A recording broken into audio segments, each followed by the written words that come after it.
প্রত্যক্ষভাবে তারা বলতে চেয়েছে যে এই জায়গায় ইসলাম নারীদেরকে জুলুম করেছে, ব্যভিচার করেছে। এই জায়গায় ইসলাম নারীদেরকে অধিকার দেয়নি, সম্মান প্রদর্শন করেনি। পরোক্ষভাবে তারা এটা বলার দাবি করছে, কারণ যেহেতু সরাসরি কোরআনের বিপক্ষে, সংবিধান তারা সংস্কার চায়, তার মানে তারা বলতে চায় যে ইসলাম এখানে নারীদের প্রতি অবিচার করেছে, এটা সংস্কার করা হবে। আজকে আমরা সেখান থেকে কয়েকটি তাদের প্রস্তাবনা, যেগুলো সরাসরি কোরআনের সাথে সাংঘর্ষিক, এটা নিয়ে আমরা পর্যালোচনা করব এবং এক্ষেত্রে আমাদের কি করণীয় রয়েছে আমরা সেক্ষেত্রে সংক্ষিপ্ত আকারে আলোচনা করবো ইনশাআল্লাহ। সম্মানিত উপস্থিতি, কতিপয় নারীবাদী আধুনিকতার ছোঁয়ায় যারা পশ্চিমা সভ্যতা তাদের অন্তরে লালন করে এবং এদেশে বাস্তবায়ন করতে চায়, তাদের দাবি হলো যে ইসলাম নারীদেরকে অনেক জায়গায় অধিকার থেকে বঞ্চিত করেছে। পুরুষদেরকে যে অধিকার দেওয়া হয়েছে, নারীদেরকে সেই পরিমাণ সমান অধিকার থেকে বঞ্চিত করা হয়েছে। নাউজুবিল্লাহ। চলুন আমরা দেখি ইসলাম পূর্ব জাহিলিয়াতের যুগে নারীদের কি অবস্থান ছিল, নারীদের কেমন অধিকার ছিল, আর্থসামাজিক দিক থেকে নারীদের অবস্থান কোথায় ছিল। আমার ভাইয়েরা, ইসলাম মনে রাখতে হবে, ইসলাম নারীদেরকে সর্বোচ্চ মর্যাদার আসনে সমাসীন করেছে, এত সুউচ্চ অধিকার তাদেরকে দিয়েছেন। আজ পর্যন্ত পৃথিবীর অন্য কোনো ধর্ম নারীদের এত অধিকার আর এত সম্মান দিতে পারে না।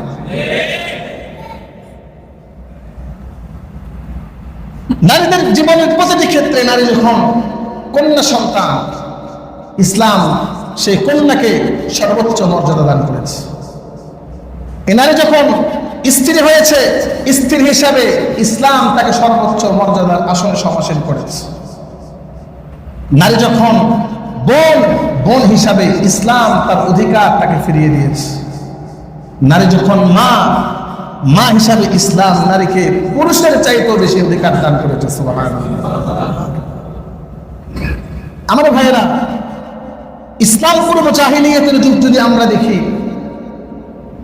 তৎকালীন যুগ ছিল আরবের বর্বরতার যুগ। সে যুগে নারীদের নিজস্ব মর্যাদা বলতে কিছুই ছিল না। সমাজের একটা কুকুরের সাথে যে আচরণ করা হতো, সেই যুগে একটা নারীর সাথে সেই আচরণ করা হতো না। নারীদের নিজস্ব স্বাধীনতা বলতে কিছু ছিল না। বাজারে নারীদের কেনা বেচা হতো। কোনো স্বামী ইচ্ছা করলে তার স্বার্থ যখন ফুরিয়ে যেত, নিজের স্ত্রীকে অন্যত্র বিক্রি করে দিত। নারীদের নিজস্ব স্বাধীনতা বলতে, নিজস্ব সম্পদ বলতে কিছু ছিল না। নারীদের সম্পদ তার স্বামীরা নিজের মনে করে ভক্ষণ করত। ইসলাম পূর্ব যুগে এতটাই জাহিলিয়াত সমাজের মধ্যে প্রসার হয়ে গিয়েছিল, সমাজের মধ্যে নারী হয়ে জন্ম নেওয়াটাই যেন মহাপাপ ছিল। কোন ঘরে যখন নারী সন্তান জন্মগ্রহণ করত, সেই ঘরের কর্মকর্তা তার বাবা লজ্জায় মাথা নিচু করত। সমাজের মধ্যে মুখ দেখানোটাই লজ্জাবোধ মনে করতো না। আলহামদুলিল্লাহ। এমনকি লজ্জাবোধের কারণে অনেক সময় নিজের সন্তানকে জীবিত মাটির সাথে পুঁতে ফেলে হত্যা করতো না। আমার ভাইয়েরা, এগুলো বানানো করে কথা নয়। ইসলাম পূর্বে জাহিলিয়াতের যুগে নারীদের এমন বিভীষিকাময় পরিস্থিতি ছিল, যেখানে কন্যা সন্তানকে জীবিত অবস্থায় মাটির মধ্যে কবর দেওয়া হতো। আল্লাহ রাব্বুল আলামিন সেই কথায় কোরআনুল কারীমের সূরাতুন নাহলের 58 নম্বর 59 নম্বর আয়াতে বলছেন, রব্বুল আলামিন বলেন, ওয়াইদা বুশিরা আহাদুহুম বিল উনসা যাল্লা ওয়াজহুহু মুসওয়াদ্দান ওয়া হুয়া কাযীম। আর যখন তাদেরকে কন্যা সন্তানের সুসংবাদ দেওয়া হতো, যাল্লা ওয়াজহুহু মুসওয়াদ্দা, লজ্জায় তাদের চেহারা কালো হয়ে যেত। বলেন নাউযুবিল্লাহ। কন্যা সন্তানের সুসংবাদ দেওয়া হলে তাদের চেহারা কালো হয়ে যেত, ওয়াহুয়া কাযীম, দুঃখ কষ্টে তারা ক্লিষ্ট হয়ে যেত। ইয়াতাওয়ারা মিনাল কওমি মিন সুই মা বুশিরা বিহি, তারা এই সুসংবাদকে এতটাই খারাপ মনে করত, এই সুসংবাদকে এতটাই খারাপ মনে করত, লজ্জায় সমাজে মুখ দেখাতে পারতো না, সমাজের মানুষ থেকে সে আড়াল হয়ে অন্যত্র লুকিয়ে থাকতো।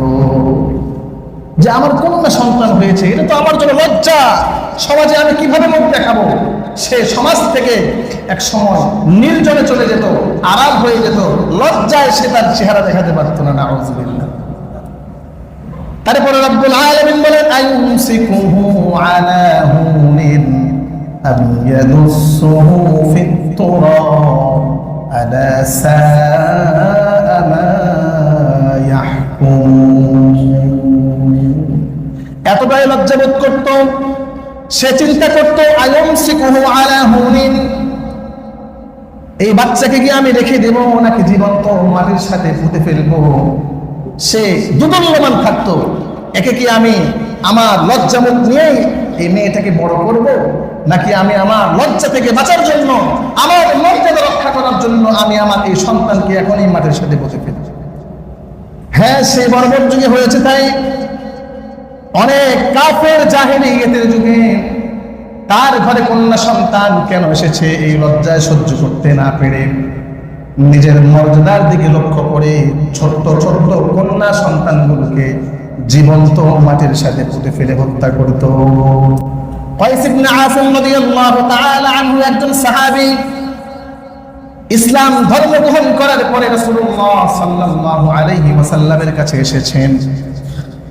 আমার ভাইরা রাসূলকে এসে বলছেন, ইয়া রাসূলুল্লাহ, ইয়া হাবিবাল্লাহ, জাহেলিয়তের যুগে আমি আমার এই হাত দিয়ে আমার অনেক কন্যা সন্তানকে কবরস্থ করেছি, জীবন্ত পুঁতে ফেলেছি।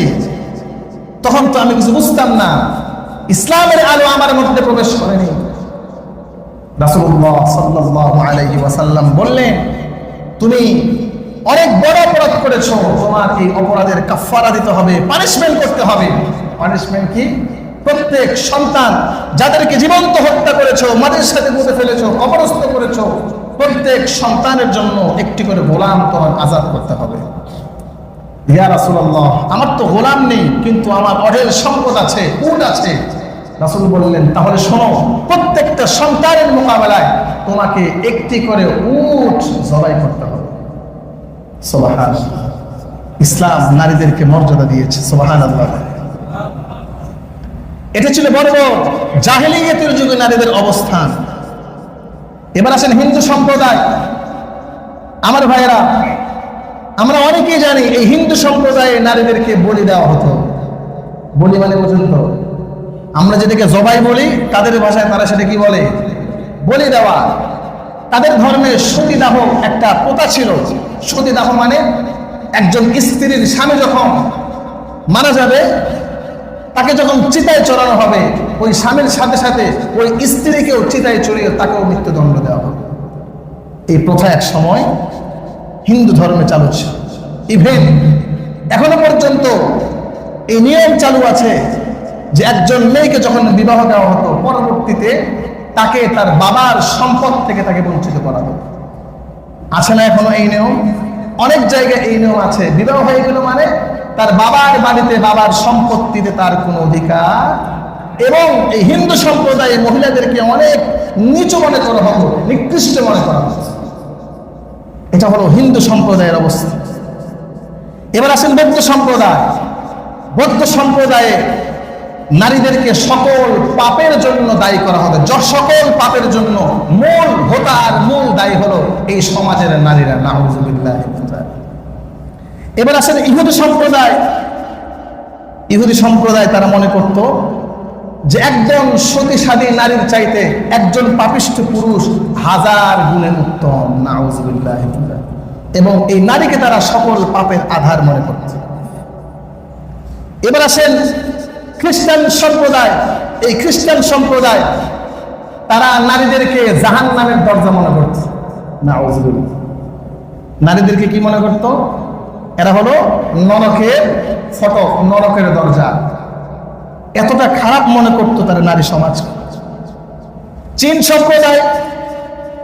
সম্প্রদায়ে চীনা সভ্যতায় একজন নারীর কেমন অবস্থা, জনৈকে একজন চীনা নারীর তার বক্তব্যে বলছেন যে চীনা সভ্যতায় একজন নারীর অবস্থান শুয়োর কুকুরের মতো অবস্থা ছিল। নারীকে মানুষ মনে করা হতো না, সমাজে একটা প্রাণীর যে মূল্যায়ন, নারীকে সেই মূল্যায়ন করা হতো না। নারী পৃথিবীতে হতভাগা হয়ে জন্মগ্রহণ করেছে না। গ্রিক সম্প্রদায় নারীর অবস্থান কেমন ছিল? এই গ্রিসের ঐতিহাসিক একজন দার্শনিক, তার নাম হলো সক্রেটিস, আরবিতে বলা হয় সক্রেটিস। গ্রিক সম্প্রদায় নারীদের অবস্থান নিয়ে এই সক্রেটিস বলছেন যে women is the greatest source of disorder and disruption in the world, যে নারী হলো পৃথিবীর মধ্যে বিশৃঙ্খলা আর উচ্ছৃঙ্খলার মূল কারণ। নাউযুবিল্লাহি মিন যালিক। পৃথিবীর মধ্যে যত বিশৃঙ্খলা সংগঠিত হয়, যত মারামারি হানাহানি ঝগড়া সংগঠিত হয়, তার সমস্ত কিছুর মূল কারণ হলো নারী। আমার ভাইরা, রোম সভ্যতায় নারীর অবস্থান কেমন ছিল? রোম সভ্যতায় তৎকালীন যুগে পরিবারের মূল নেতা হতো স্বামী কিংবা পিতা, এবং তাদের অধীনস্থ হয়ে থাকতে হতো সন্তানদেরকে, স্ত্রীদেরকে। এবং এই স্বামী অথবা পিতা যখন ইচ্ছা নারীদেরকে ঘরে রাখবে, যখন ইচ্ছা নারীকে ঘর থেকে বের করে দিবে, কেউ কিছু বলার নাই। এটা ছিল আপনার রোমান সভ্যতা। মিশরীয় সভ্যতা আমরা সকলেই জানি। মিশরের নীল নদে যখন জোয়ার ভাটা পড়ত, তখন এই নীল নদে পানি আনার জন্য তারা রমণী যুবতীদেরকে সাজিয়ে গুজিয়ে নীল নদে নিক্ষেপ করত। আমার ভাইয়েরা, এই হলো ইসলাম পূর্ব যুগে নারীদের সামাজিক অবস্থান। ভালো ছিল না খারাপ ছিল? সবচাইতে খারাপ ছিল।